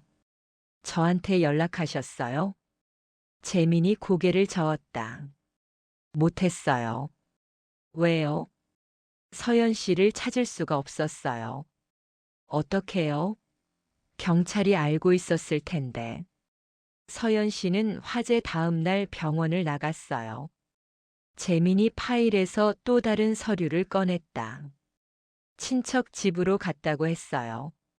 서연은 서류를 받아들었다. 전원 기록이라고 적혀 있었다. 저는 친척 집에 간 적 없는데요. 아마 보호자가 데려간 거겠죠. 누가요? 외삼촌이요. 서류에 이름이 있어요. 서연이 서류를 자세히 봤다. 보호자 이름 이정훈. 서연의 외삼촌이었다. 외삼촌이 저를 데려갔군요. 네. 그리고 서울로 이사 가셨어요. 그래서 찾지 못하신 거예요? 네. 제가 몇 년 동안 찾아다녔어요. 재민이 한숨을 쉬었다. 하지만 서연 씨 행방을 알 수 없었어요. 서연은 고개를 끄덕였다. 외삼촌이 자신을 서울로 데려갔던 기억이 났다. 새로운 학교, 새로운 환경. 모든 걸 잊고 새로 시작하라고 했던 외삼촌의 말. 외삼촌이 일부러 숨기신 거예요. 서연이 중얼거렸다. 과거를 잊게 하려고. 그래서 저는 실종 신고를 냈어요. 재민이 말했다. 서연 씨 이름으로 하연이를 신고했죠. 언젠가 제가 찾을 거라고 믿으면서요. 네. 명희 씨 유언이었으니까요. 서연은 묘비를 바라봤다. 명희 씨 정말 대단한 분이셨어요. 네. 진정한 영웅이셨죠. 지혜가 일어나 묘비 앞으로 갔다. 다시 무릎을 꿇었다. 명희 씨. 지혜의 목소리는 단호했다. 약속할게요. 명희 씨가 주신 삶 헛되이 살지 않을게요. 지혜가 이 말을 땅에 댔다. 감사합니다. 저를 선택해 주셔서. 서연도 일어나 지혜 옆에 섰다. 재민과 준서도 함께 섰다. 네 사람은 묘비 앞에서 묵념했다. 바람이 다시 불어왔다. 국화 꽃잎이 날렸다. 하늘 높이 올라가는 꽃잎을 보며 서연은 생각했다. 명희 씨는 엄마였다. 자기 딸을 잃고도 다른 아이들을 구한 엄마. 선택해야 할 때 올바른 선택을 한 엄마. 그런 명희 씨 덕분에 지혜가 살아있었다. 그리고 자신도 지혜를 다시 만날 수 있었다. 고마워요, 명희 씨. 서연이 조용히 말했다. 하연이를 살려주셔서. 그리고 서울을 안아주셔서. 준서가 묘비 앞에 조약돌을 놓았다. 할머니 고마워요. 준서의 맑은 목소리가 울려 퍼졌다. 네 사람은 한참을 그렇게 서 있었다. 해가 서쪽으로 기울기 시작했다. 이제 내려갈까요? 재민이 물었다. 네. 서연이 고개를 끄덕였다. 네 사람은 묘소를 떠났다. 언덕을 내려오며 서연은 뒤돌아봤다. 묘비가 저 멀리 보였다. 그 앞에 놓인 하얀 국화. 바람에 흔들리고 있었다. 안녕히 계세요, 명희 씨.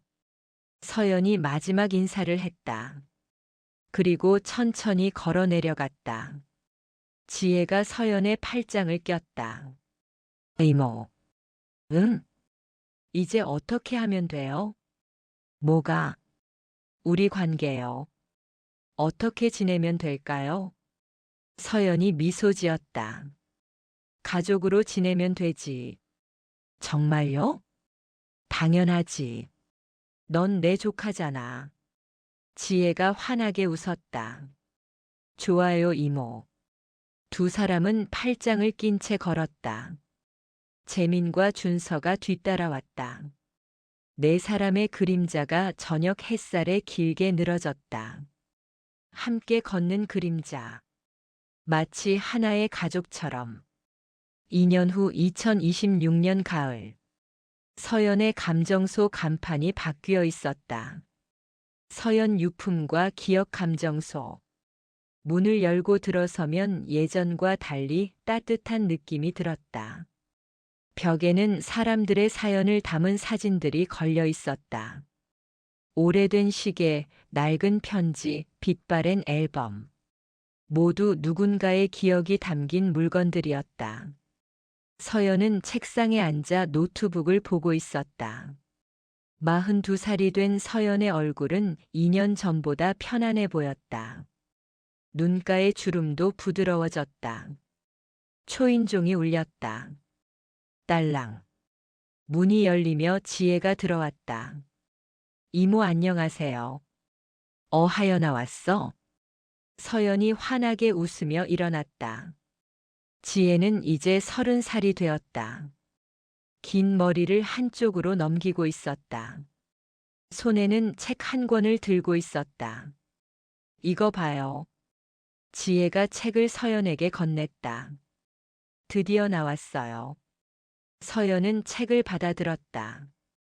표지에는 멈춘 시간 속에서라는 제목이 적혀 있었다. 저자 이름은 최지혜. 내 세 번째 책이네. 네. 이번엔 명희 씨 이야기예요. 서연이 책을 펼쳤다. 첫 페이지에 헌사가 적혀 있었다. 나를 살려준 이명희 씨에게, 그리고 나를 찾아준 서연 이모에게. 서연의 눈에 눈물이 맺혔다. 고마워 하연아. 이모 덕분에 쓸 수 있었어요. 지혜가 서연의 손을 잡았다. 이모가 진실을 찾아줘서 이 이야기를 쓸 수 있었어요. 내가 잘 쓴 거지. 두 사람은 포옹했다. 2년 동안 둘은 진짜 가족이 되었다. 매주 만나고 함께 밥을 먹었다. 지혜는 서연을 이모라고 불렀고 서연은 지혜를 조카라고 소개했다. 기억은 없지만 피보다 진한 무언가로 연결되어 있었다. 문이 다시 열렸다. 재민과 준서가 들어왔다. 안녕하세요. 재민이 인사했다. 준서는 이제 10살이 되었다. 키도 훌쩍 자라 재민의 허리까지 왔다. 와, 지혜 누나 책 나왔어요? 준서가 신나서 물었다. 응, 방금 가져왔어. 지혜가 준서의 머리를 쓰다듬었다. 준서한테도 줄게. 진짜요? 고마워요. 준서가 환하게 웃었다. 준서의 손목에는 여전히 나전칠기 시계가 채워져 있었다. 2년 동안 준서는 그 시계를 한 번도 벗은 적이 없었다. 매일 닦고 소중히 다뤘다. 오늘 다들 왜 왔어요? 서연이 웃으며 물었다. 약속 잊으셨어요? 재민이 핸드폰을 꺼내 보여줬다. 오늘 날짜에 표시가 되어 있었다. 명희 씨 기일. 아, 맞다. 서연이 이마를 쳤다. 깜빡했네. 이모도 참. 지혜가 웃었다.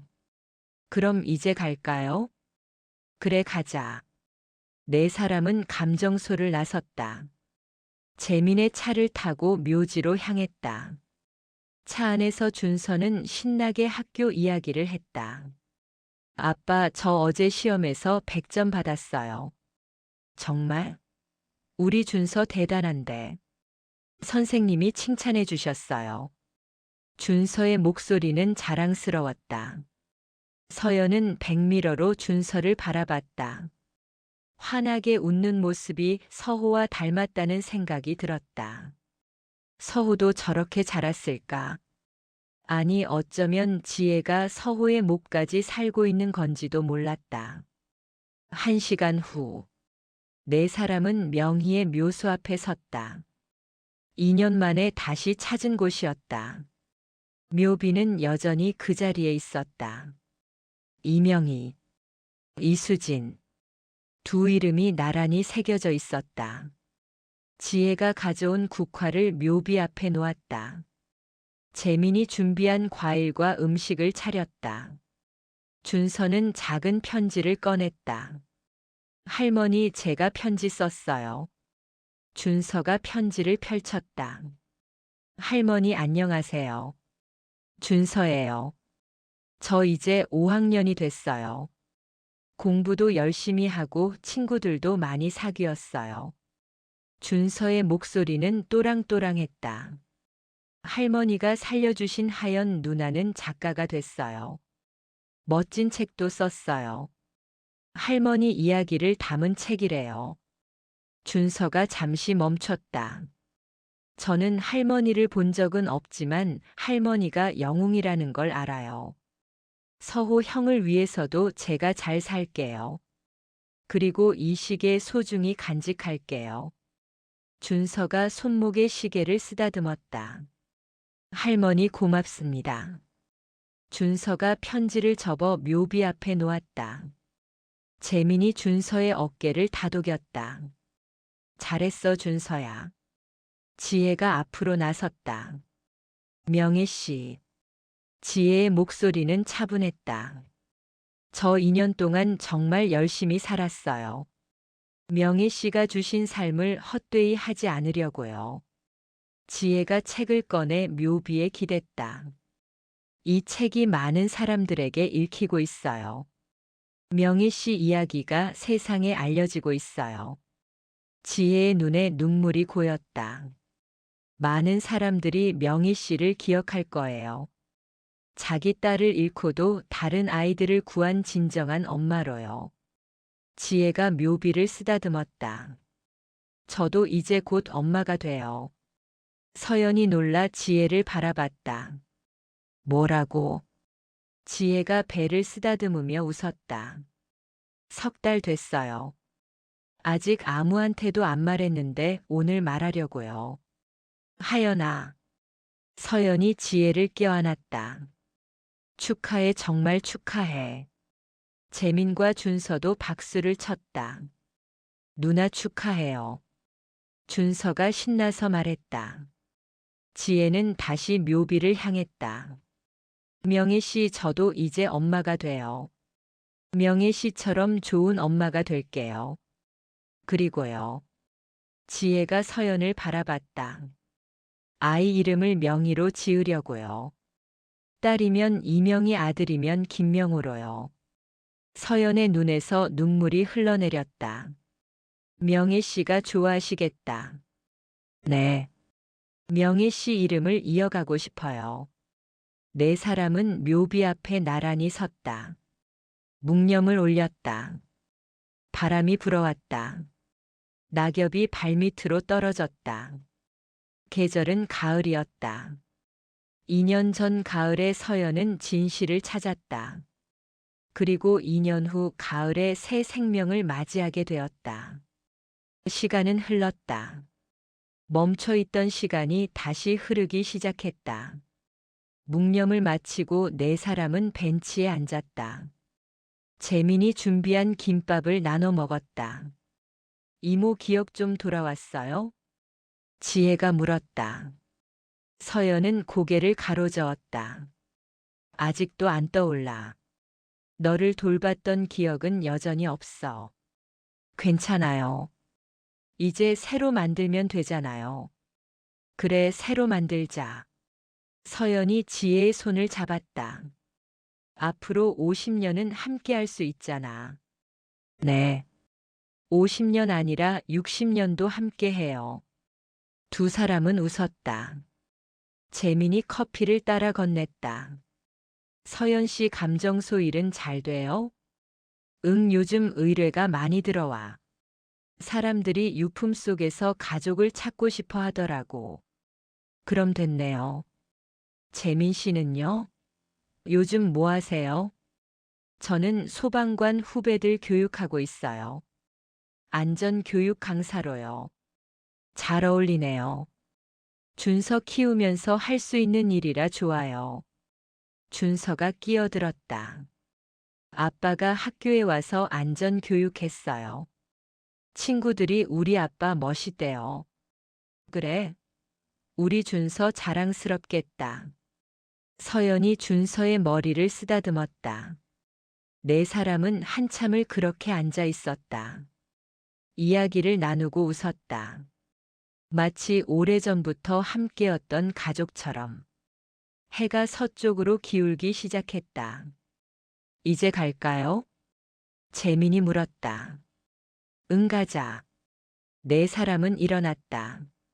묘비 앞에서 마지막 인사를 했다. 명희 씨 다음에 또 올게요. 서연이 말했다. 아기 낳으면 데리고 올게요. 지혜가 덧붙였다. 저도 중학생 되면 또 올게요. 준서도 말했다. 재민은 말없이 묘비에 절을 했다. 네 사람은 언덕을 내려갔다. 주차장으로 향하는 길. 준서가 갑자기 멈춰 섰다. 저기 봐요. 준서가 하늘을 가리켰다. 하늘에 무지개가 떠 있었다. 비가 온 적도 없는데 신기하게 무지개가 나타났다. 와, 예쁘다. 지혜가 감탄했다. 사진 찍을까요? 재민이 핸드폰을 꺼냈다. 네 사람은 무지개를 배경으로 사진을 찍었다. 서연과 지혜가 가운데 서고 재민과 준서가 양옆에 섰다. 찰칵. 사진 속 네 사람은 모두 웃고 있었다. 좋은 사진이네요. 재민이 사진을 확인하며 말했다. 각자한테 보내줄게요. 잠시 후 서연의 핸드폰에 사진이 도착했다. 서연은 사진을 저장했다. 그리고 오래된 사진첩 앨범을 열었다. 거기에는 25년 전 사진이 있었다. 어린 서연과 서우가 찍힌 사진. 서연은 방금 찍은 사진을 그 옆에 추가했다. 과거와 현재가 나란히 놓였다. 이제 과거와 현재가 이어졌네. 서연이 중얼거렸다. 차에 올라타 집으로 향했다. 창밖으로 노을이 보였다. 붉은 하늘이 세상을 물들이고 있었다. 서연은 창밖을 바라보며 생각했다. 25년 전 화재로 모든 게 멈췄다. 시간도 기억도 관계도. 하지만 2년 전 진실을 찾으면서 모든 게 다시 움직이기 시작했다. 지혜를 만났고 재민을 알게 됐고 준서를 가족처럼 여기게 됐다. 잃어버린 것들을 되찾았다. 아니, 새롭게 만들었다. 이모, 뭐 생각해요? 지혜가 물었다. 응? 표정이 좋아 보여요. 그래? 서연이 미소 지었다. 행복하다는 생각을 했어. 저도요. 지혜가 서연의 손을 잡았다. 이모 만나서 정말 행복해요. 나도야. 두 사람은 손을 꼭 잡았다. 집에 도착했다. 서연의 아파트 앞이었다. 들어가세요, 이모. 응, 너도 조심히 가. 네.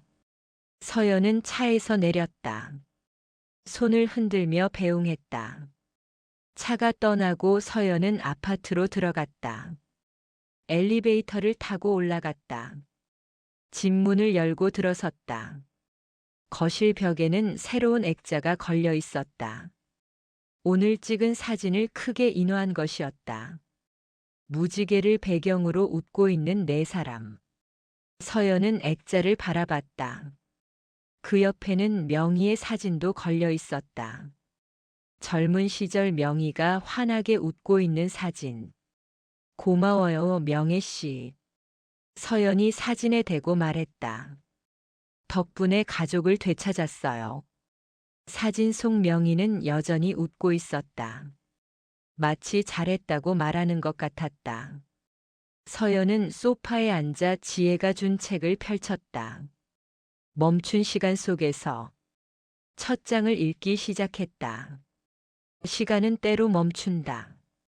견딜 수 없는 고통 앞에서, 잃어버린 것들 앞에서. 하지만 시간은 다시 흐른다.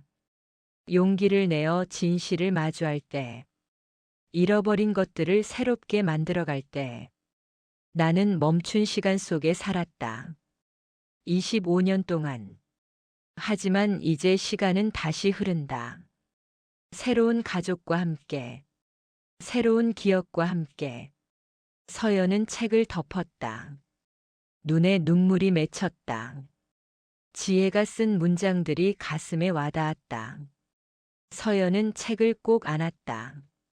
그리고 창밖을 바라봤다. 밤이 내리고 있었다. 별들이 하나둘 떠오르기 시작했다. 서연은 별을 보며 생각했다. 서우는 저 별 중 하나가 되었을까?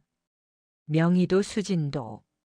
모두 별이 되어 이곳을 지켜보고 있을까? 서연은 창문을 열었다. 찬바람이 들어왔다. 서호야. 서연이 하늘을 향해 말했다. 누나가 하연이 잘 지킬게. 내 몫까지 사랑해줄게. 바람이 불어왔다. 마치 대답하는 것 같았다. 서연은 미소 지으며 창문을 닫았다. 책상으로 가서 일기장을 꺼냈다. 새로 산 일기장이었다. 펜을 들고 오늘 날짜를 적었다.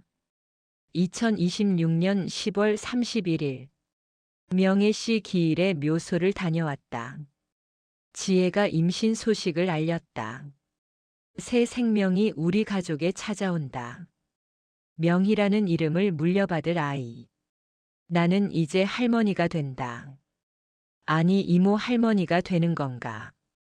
어쨌든 가족이 늘어난다.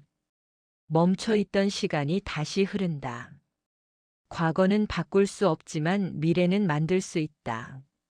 잃어버린 것들은 돌아오지 않지만 새로운 것들을 만들 수 있다. 나는 이제 안다. 시간은 멈추지 않는다는 것을. 기억은 사라져도 사랑은 남는다는 것을. 그리고 가족은 피가 아니라 마음으로 만들어진다는 것을. 서연은 일기를 덮었다. 책상 서랍을 열어 조심스럽게 넣었다. 그 옆에는 서호의 사진이 있었다. 10살 서호가 환하게 웃고 있는 사진. 잘자 서호야.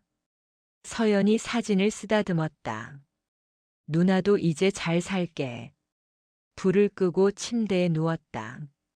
오늘은 악몽을 꾸지 않을 것 같았다. 편안한 마음으로 눈을 감았다. 꿈속에서 서연은 어린아이들과 놀고 있었다. 서호, 하연 그리고 이름 모를 아이들. 모두 웃으며 뛰어놀고 있었다. 서연도 함께 웃었다. 행복한 꿈이었다. 아침이 밝았다. 서연은 상쾌하게 일어났다. 창문을 열자 가을 햇살이 들어왔다. 새로운 하루가 시작됐다. 서연은 씻고 옷을 갈아입었다. 감정소로 출근할 준비를 했다. 핸드폰을 확인하니 지혜에게서 문자가 와 있었다.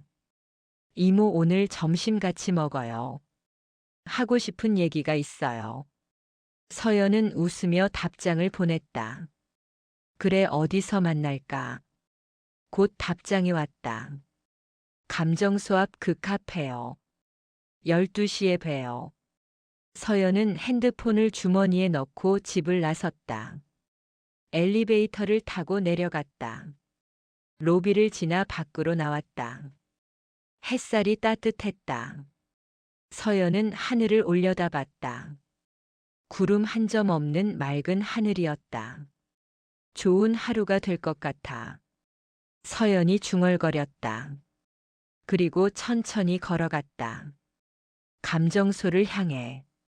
새로운 하루를 향해. 멈춰있던 시간은 이제 다시 흐르고 있었다. 앞으로도 계속 흐를 것이었다. 서연과 지혜와 재민과 준서. 그리고 곧 태어날 새 생명과 함께. 시간은 흐른다. 기억은 흐릿해져도 사랑은 남는다. 잃어버린 것들은 다시 돌아오지 않아도 새로운 것들이 채워진다. 그렇게 우리는 살아간다. 멈춘 시간 속에서 벗어나. 다시 흐르는 시간 속에서.